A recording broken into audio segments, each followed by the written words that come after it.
हवा में उड़ता जंगल। मधुपुर गांव बहुत ही पिछड़ा और गरीब गांव था, जहां के निवासी आज भी मिट्टी की मड़ई में रहते थे। गांव में एक बहुत घना जंगल था, जहां पेड़ पौधे, फूल, शुद्ध हवा थी। पूरा गांव लकड़ी, दातून, हाथ पंखा और घास की वस्तुएं वगैरह बेचकर गुजर बसर चला रहे थे। अजी, तुमने क्या सोचा है? इस बार हमारी इमिलिया 8 साल की हो जाएगी। उसका स्कूल में दाखिला दिलवाना है और अब घर में बिजली भी लगवा लो। रात में घर में इतनी घमस मचती है कि नींद नहीं पड़ती। सरिता की बात सुनकर लखन गरीबी से झुंझुलाकर गरमाए मिजाज में झगड़ पड़ता है।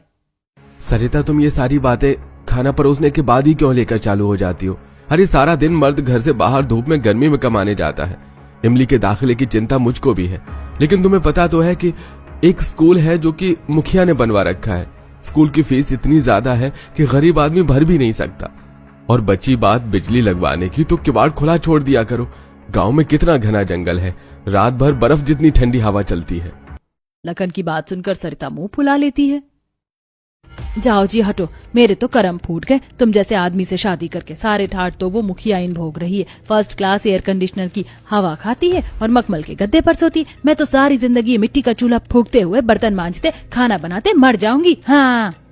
दरअसल मुखिया को छोड़कर गांव में सबके परिवार गरीब तबके के थे। गरीब परिवार में सारे झमेले की जड़ पैसे की तंगी थी, क्योंकि गांव में कोई रोजगार नहीं था।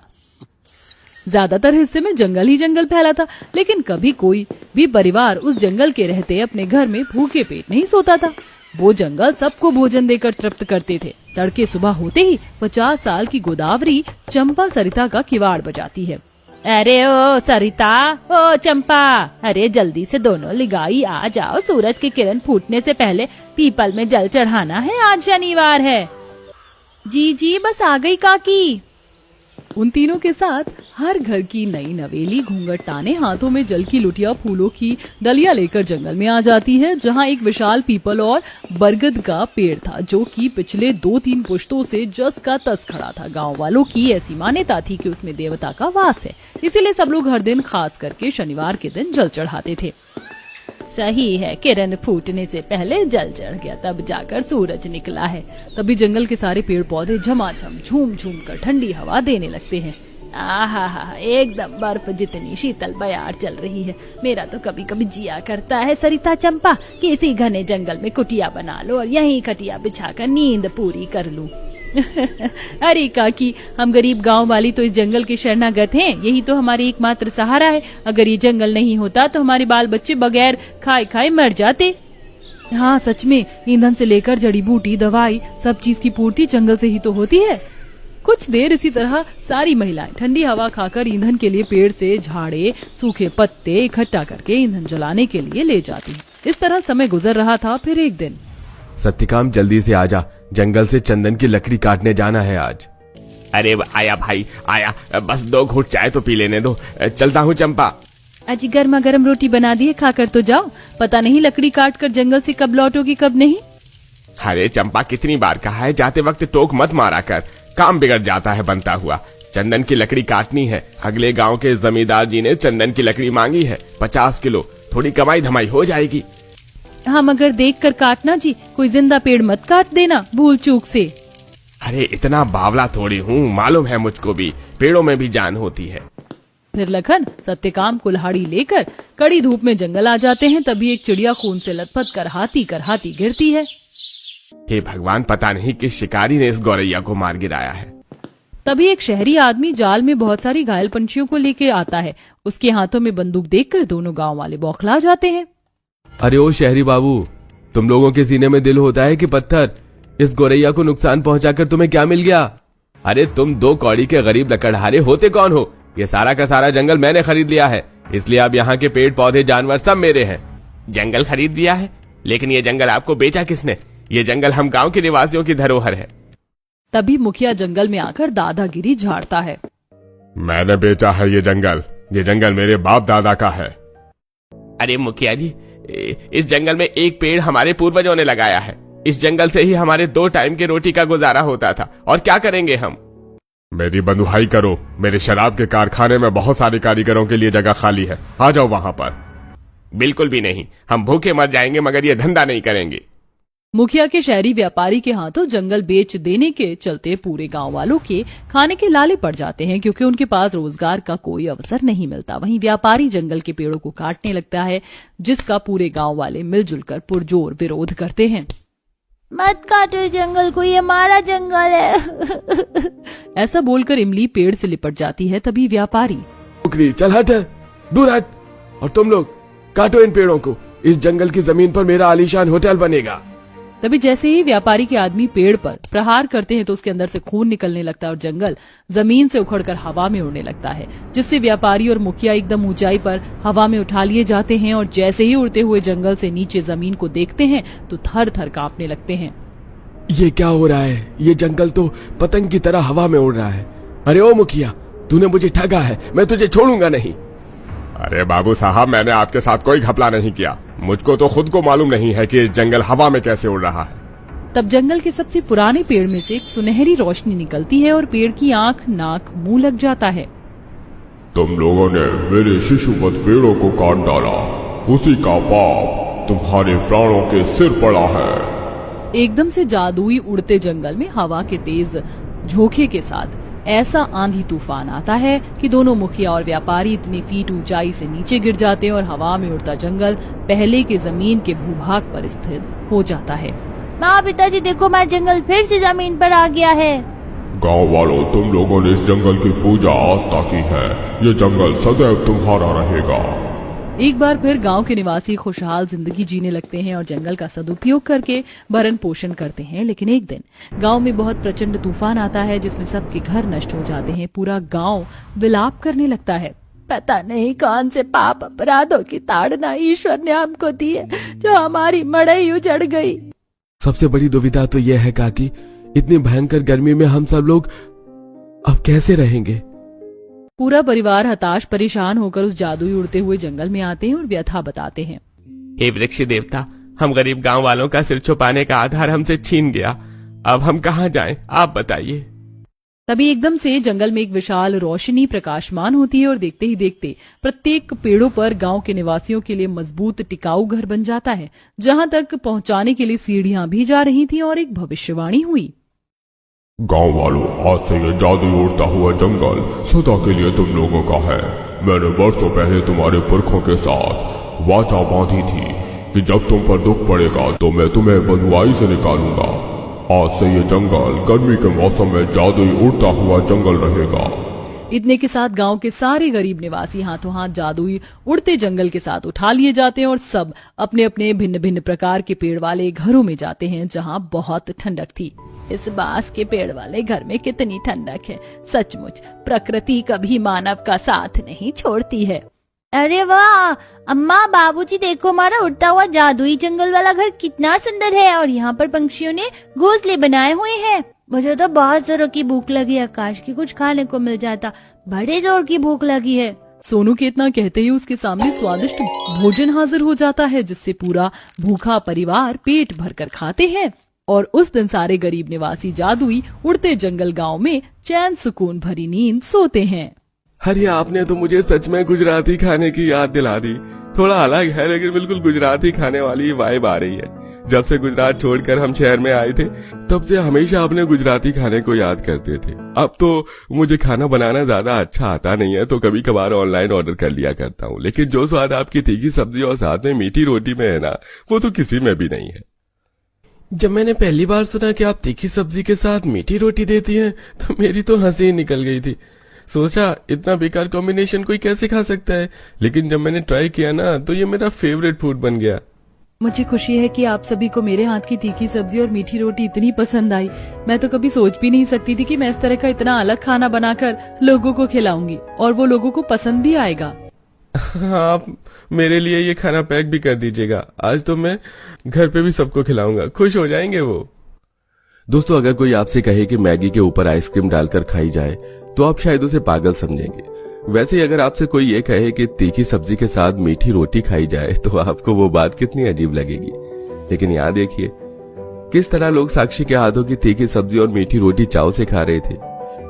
इतना वियर्ड और अलग कॉम्बिनेशन होने के बावजूद भी आखिरकार किस तरह साक्षी की दुकान पर लोगों की भीड़ लगी थी और कैसे साक्षी के दिमाग में इतना वियर्ड कॉम्बिनेशन बनाने का आइडिया आया। आइए जानने के लिए अतरंगी खाने की कहानी को जानने के लिए आगे बढ़ते हैं। साक्षी बेटा, आज वो तूने सब्जी में कितनी मिर्ची डाल दी है। भाग्यवान, कितनी बार कहा है तुमसे कि साक्षी को मिर्च मसाले का अंदाजा बताओ।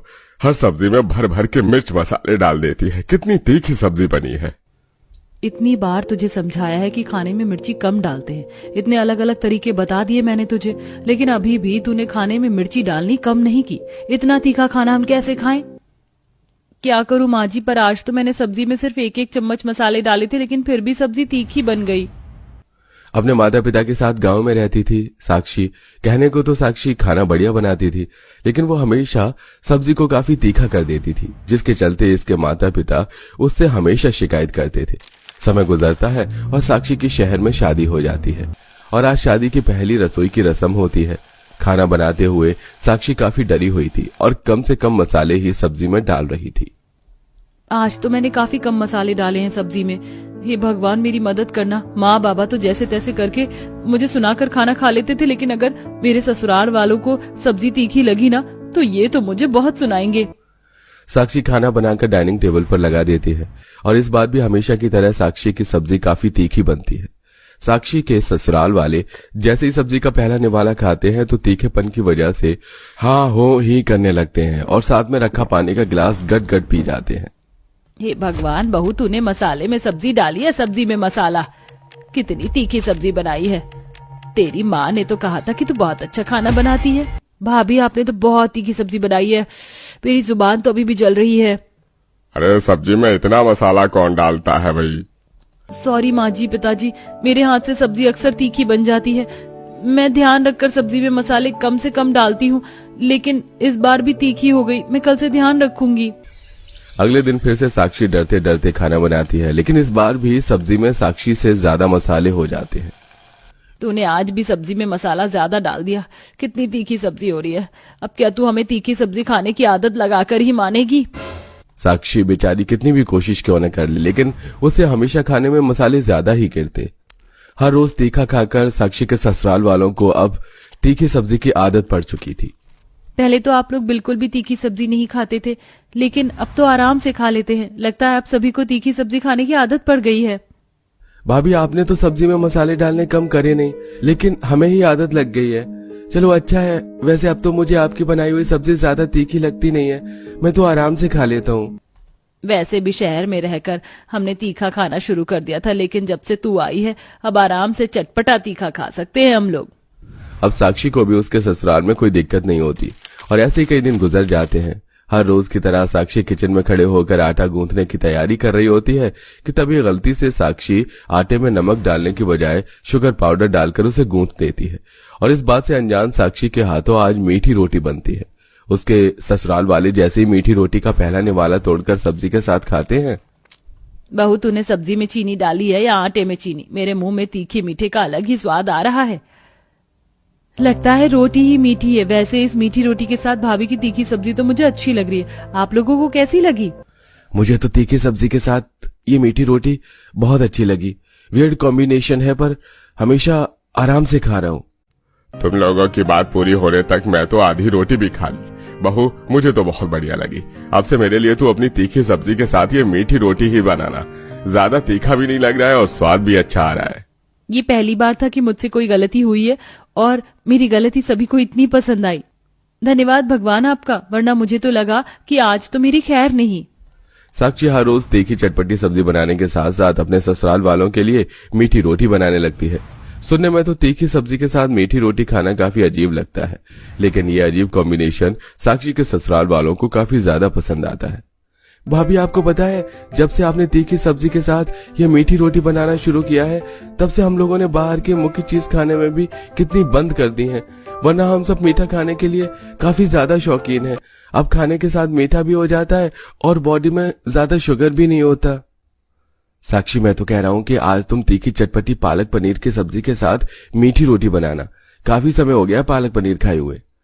ऐसे ही काफी समय गुजर जाता है और साक्षी की नंद आरती अपनी कॉलेज टीचर के साथ घर आती है। माँ भाभी इनसे मिलिए, ये मेरी कॉलेज टीचर हैं, ये मुझे हमारी सोसाइटी के बाहर मिल गई थी तो मैं अपने घर ले आई। भाभी आप जल्दी से टीचर के लिए खाना लगा दीजिए। आरती की टीचर मनोरमा जैसे ही सुषमा की बनाई हुई सब्जी के साथ मीठी रोटी खाती है तो उसे वो काफी ज्यादा पसंद आती है। साक्षी जी आप क्या गुजरात की रहने वाली हैं? नहीं, मैं तो गांव की रहने वाली हूँ, मैं तो कभी गुजरात गई भी नहीं। मुझे खाना खिलाया है ना, उसे खाकर तो मुझे अपने गुजरात की याद आ गई। पता है गुजरात में इसी तरह का खाना मिलता है, लेकिन जब से मैं नौकरी के चलते यहाँ आई तब से अपने विचार का खाना काफी मिस कर रही हूँ। आप तो काफी अच्छा खाना बनाती हैं, बिल्कुल गुजरात जैसा, और हमारे शहर में कहीं पर भी ऐसा खाना नहीं मिलता। आप अपना क्लाउड किचन क्यों नहीं ओपन कर लेती? आजकल तो हर एक औरत अपना क्लाउड किचन ओपन कर रही है। किसी को आपके हाथ का खाना पसंद आए या ना आए, लेकिन मुझे तो काफी पसंद आया है और आई एम श्योर इस शहर में रहने वाले गुजराती लोगों को भी आपके हाथ का खाना काफी पसंद आएगा। भाभी वैसे टीचर भी कह तो सही रही हैं, घर के काम के बाद आपके पास कितना ज्यादा समय बचता है तो आप इसमें ये काम शुरू क्यों नहीं कर देती? मैं इसमें आपकी मदद करूंगी। अपनी नंद और उसके टीचर की बात सुनकर साक्षी को भी अब काफी अच्छा लगता है और अब वो भी इस काम को शुरू करने का फैसला लेती है। अपनी नंद की मदद से ऑनलाइन अपना क्लाउड किचन ओपन करती है और कुछ कस्टमर को तीखी सब्जी और मीठी रोटी बनाकर भेजती है, जिनके रिव्यू देख दोनों नंद भाभी काफी खुश होती है। भाभी इस कस्टमर ने कितना अच्छा कमेंट किया है, जरा ये कमेंट तो देखिए। लोग आपको 5 में से 5 रेटिंग दे रहे हैं। कभी सोचा भी नहीं था कि मैं अपनी जिंदगी में कुछ ऐसा काम करूंगी। थैंक यू आरती, अगर तुम मेरी मदद ना करती तो शायद ऐसा कभी नहीं हो पाता। साक्षी का अब आधे से ज्यादा दिन लोगों के लिए ऑनलाइन तीखी सब्जी और मीठी रोटी के ऑर्डर बनाने में ही निकल जाता था। जल्दी साक्षी अपने इस ऑनलाइन काम से इतने सारे पैसे जोड़ लेती है कि अब वो अपने ऑनलाइन काम के साथ साथ घर के पास ही दुकान खोलते हैं, जिसमें वो अब तीखी सब्जी और मीठी रोटी बनाकर लोगों को बेचते हैं और आसपास के लोगों को भी ये कॉम्बिनेशन काफी ज्यादा पसंद आता है। देखा भाभी किस तरह लोगों को आपके हाथ की तीखी सब्जी और ये मीठी रोटी इतनी पसंद आ रही है। देखना जल्द ही एक छोटी सी दुकान को बड़े से होटल में बदलने का समय नहीं लगेगा। तुम सही कह रही हो आरती, जो चीज मैंने कभी सपने में भी नहीं सोची थी अब वो हकीकत बन रही है। तुम देखना मैं और भी कई तरह की अलग अलग सब्जियां बनाऊंगी और इस मीठी रोटी को भी और भी अलग अलग तरीके से बनाऊंगी। समय बीतने के साथ साथ अब साक्षी की तीखी सब्जी और मीठी रोटी का एक कॉम्बिनेशन पूरे शहर में काफी फेमस होता है। ऑनलाइन कस्टमर के साथ साथ साक्षी के ऑफलाइन कस्टमर भी बढ़ने लगते हैं। वहीं दूसरी तरफ साक्षी अब अपनी तीखी सब्जी और मीठी रोटी के इस काम को आगे बढ़ाती है।